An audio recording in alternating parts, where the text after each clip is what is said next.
Further এবং further দুটোর উচ্চারণই একই রকম, বাট একটা শব্দ আমরা দেখতে পাচ্ছি এফ এ আর দিয়ে তৈরি এবং আরেকটা হচ্ছে এফ ইউ দিয়ে তৈরি, তাই তো? F A R T H A আর এবং আরেকটা হচ্ছে F U R T H A R, দুটোর মধ্যে পার্থক্যটা কি?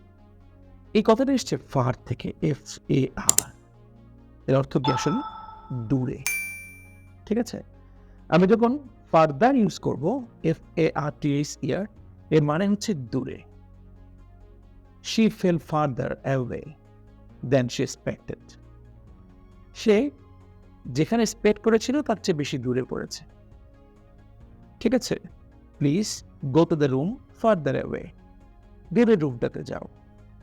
এই যে ফার্দার, এটা দূর বোঝায়, দূরবর্তী বোঝায়, একটা অবস্থানের দূরত্ব বোঝায়। কিন্তু এই যে further F U R T H E R, এটার অর্থ আসলে হচ্ছে আরো। হ্যাঁ, যেমন ধরেন এই ক্ষেত্রে আরো রিসার্চ প্রয়োজন, further research is needed in this particular sector. এই যে বললাম আরো রিসার্চ দরকার, এই যে আরো পরিমাণে বেশি, তাই তো?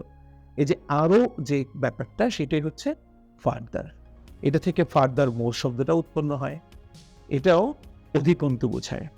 আরো একটা বিষয় নিয়ে যখন আমরা আরো কিছু বলতে যাই তখন ফার্দার মোর ব্যবহার করি, সেখানে কিন্তু F U R T H R, আর এটা হচ্ছে দূরত্বের ফার্দার, রাইট? মনে থাকবে। Thank you.